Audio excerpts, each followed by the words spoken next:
Hello, I'm Linda Eaddy, Director of the Film Programming for the Denton Black Film Festival. The only thing more exciting than selecting the films that will be featured this year is sharing the list of selections with our wonderful virtual audience. Here are the co-hosts of our 2021 Film Selection Reveal, writer and budding comedian Mary Boyce, and the one and only movie brother, Ant Johnson. Hello. Hello. Hello. Okay, take it away.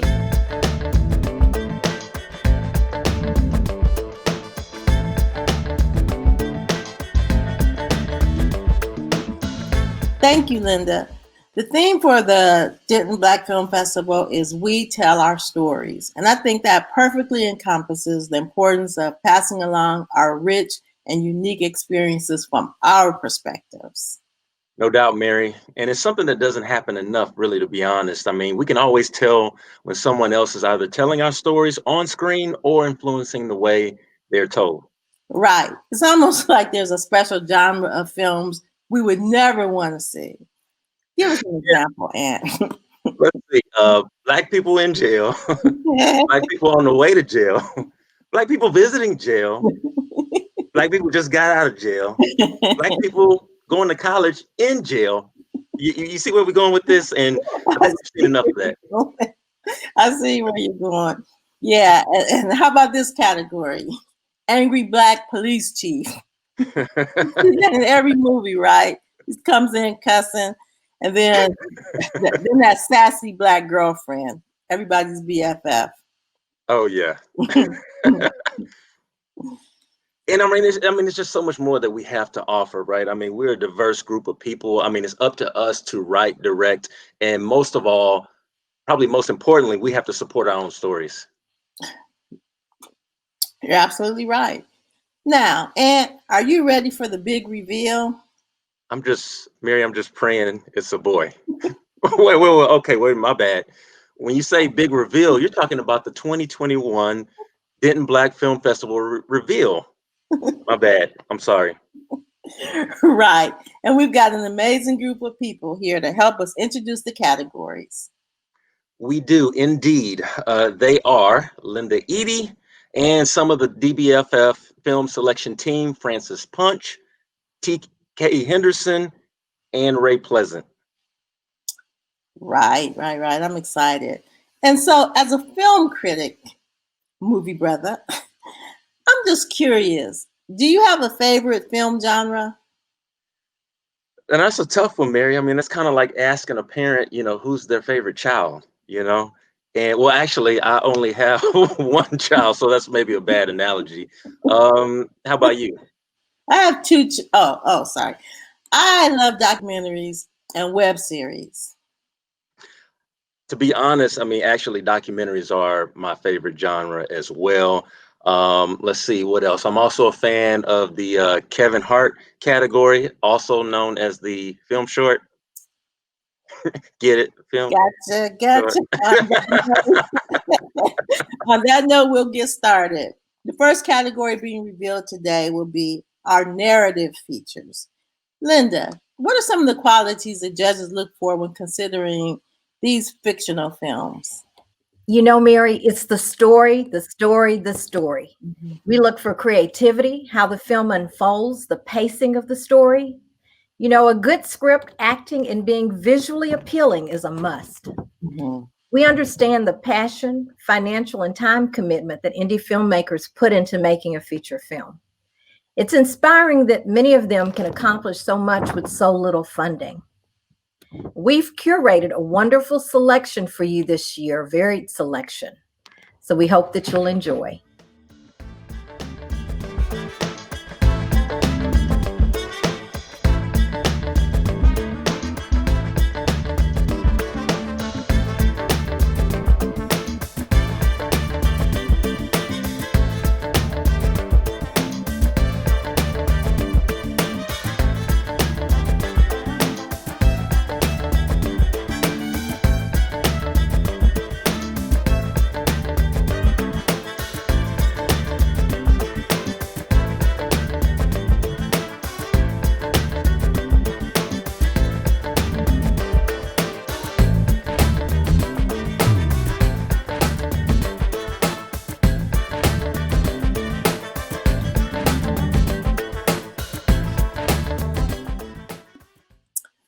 So, Aunt, my deep movie brother critic, can you think of a feature film that really influenced you growing up? Yes, actually, Mary, there's a few, but the one that probably comes to my mind first out the gate is Hollywood Shuffle. Ah, Now, I'm dating myself here, but came out in 1987, directed by the great Robert Townsend, and just the whole satirical approach to what was going on in Hollywood at the time. mhm. And even some of those things are still happening, but hilarious film. And I think the funniest content is the most honest content. And that's really what it was, right? I mean, being black in Hollywood and trying to get work. And, if you were, a male actor, and black, how close can you be to Eddie Murphy and those scenes and the Jerry curl scene and all that kind of stuff, which is just hilarious to me. The film is as funny today as it was back in 87. So gotta love it. If Yeah. you haven't seen it, you definitely need to check it out. So on to the next category. Truth is stranger than fiction, and certainly as entertaining. Francis Punch, there are 36 documentary features, 36, and shorts this year. Francis, why do you think documentaries touch us so deeply? Thank you, Aunt. Documentaries can bring audience inside stories and communities that might not otherwise be familiar with. They provoke dialogue and inspire people to take action. Documentaries meet a deep human need to connect. They also allow us to do this through authentic stories, often across difference. My favorite documentary seen at the Denton Black Film Festival is I Am Not Your Negro. One word. Phenomenal. DBFF had the first public screening in Texas. Way to go, Denton Black Film Festival. Back to you, Aunt. Thank you, Francis. I couldn't agree with you more. And actually, I had the pleasure of being at that screening. And what an amazing documentary about the late, great James Baldwin. So, with that said, here are some of the documentary films we are looking forward to seeing.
This year's largest category is short narratives.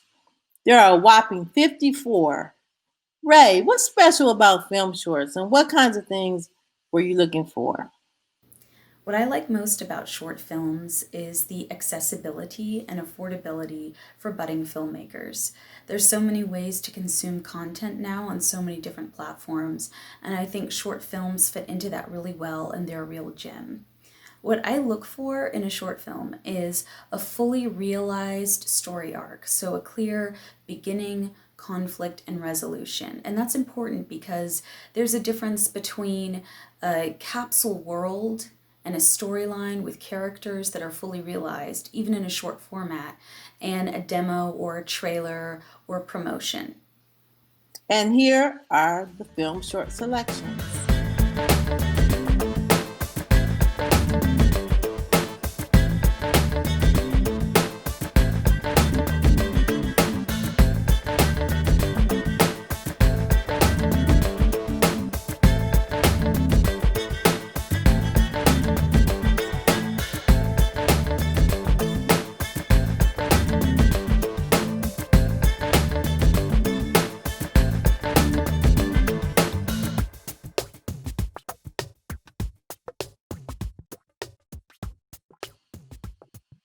Okay, so the next category of films to reveal are the episodic or web series, a genre that is perfect for this generation.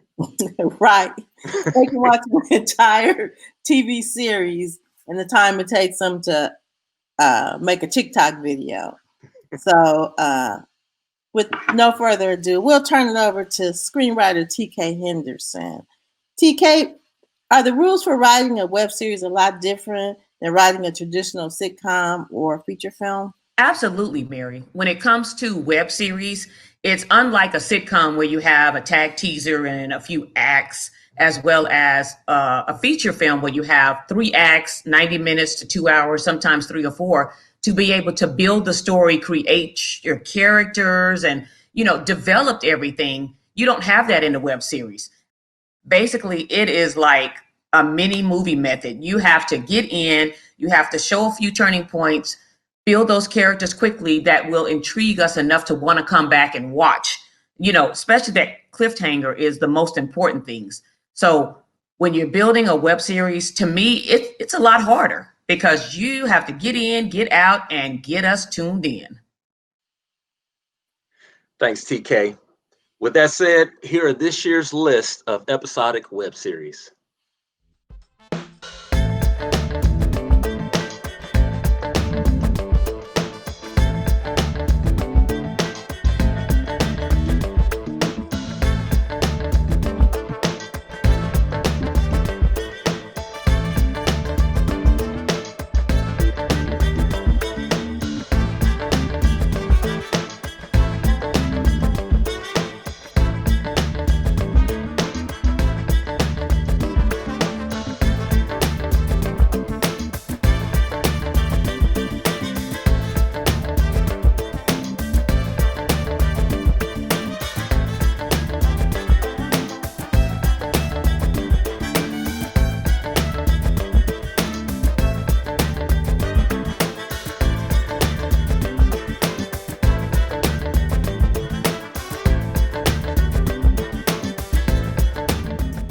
So, movie brother Ant, let me ask you something.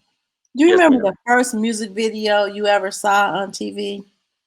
I think so, and it's so random, but Joanna, Cool in the Gang.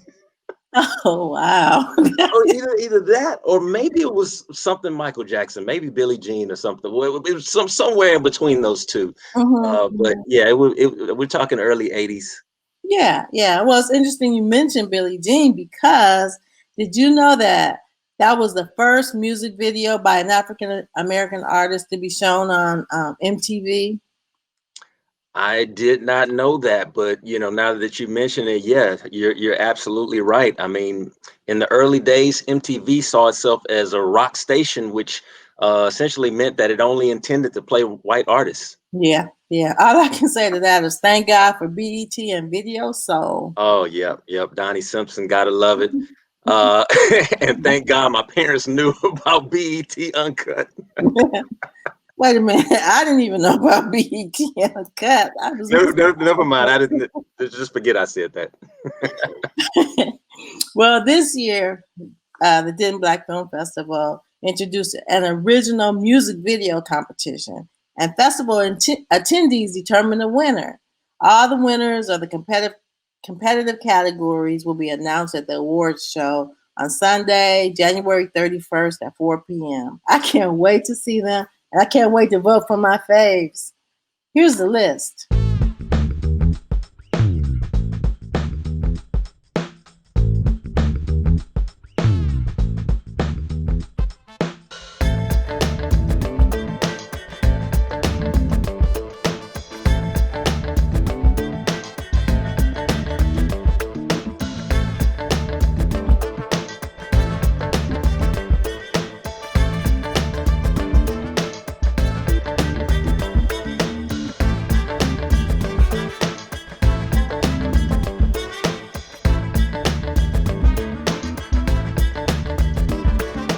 Before we go further, Linda has some exciting information about festival passes for the Denton Black Film Festival.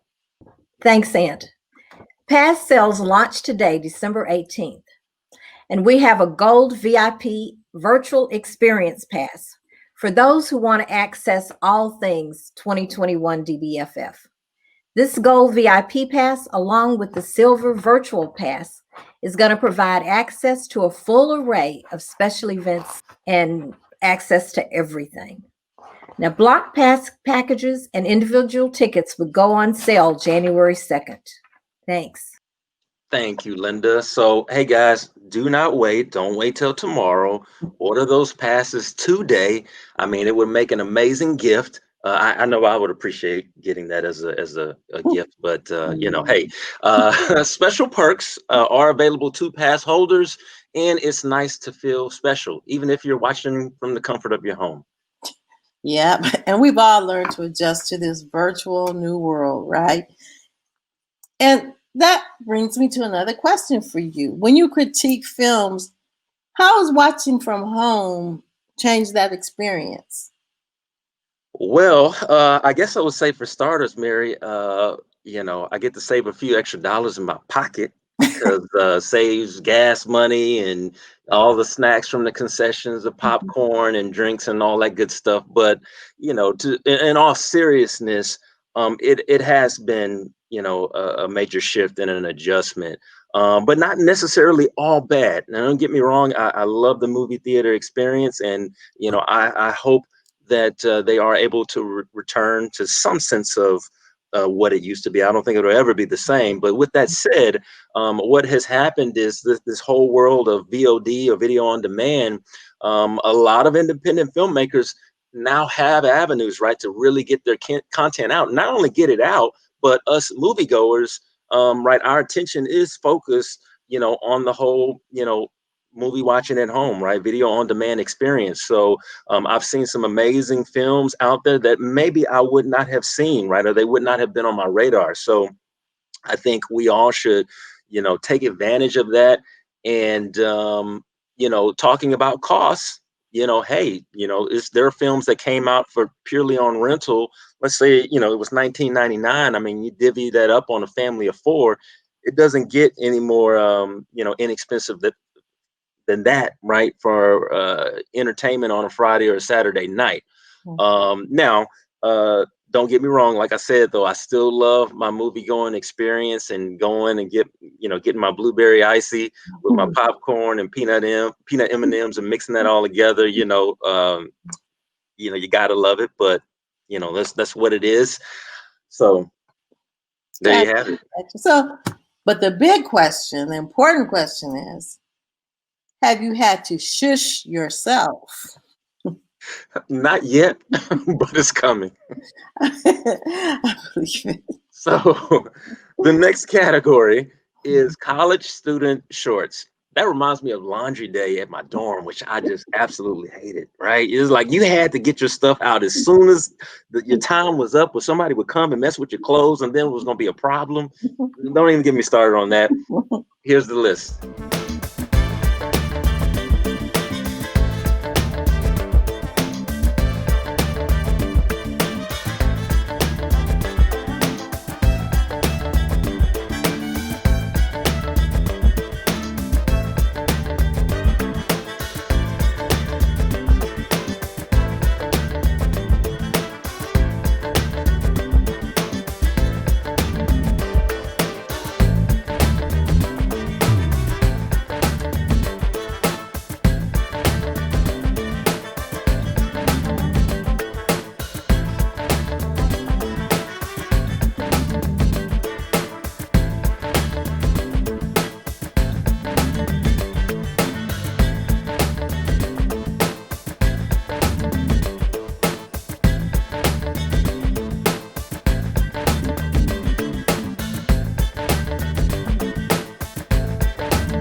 So our final category is Texas high school students, and that's got to be so exciting to see the world through their perspective. Ray, was there a difference in the way this category was judged?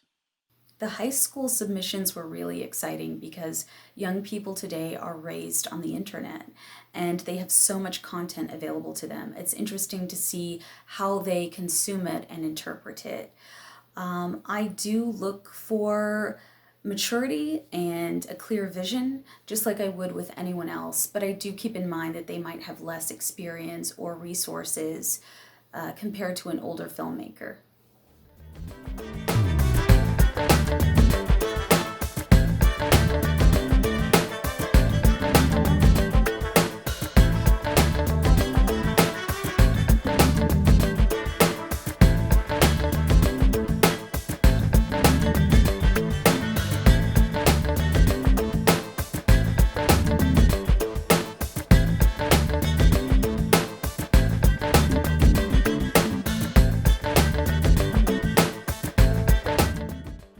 All right, that wraps up the Denton Black Film Festival 2021 Film Reveal. Thank you all for attending.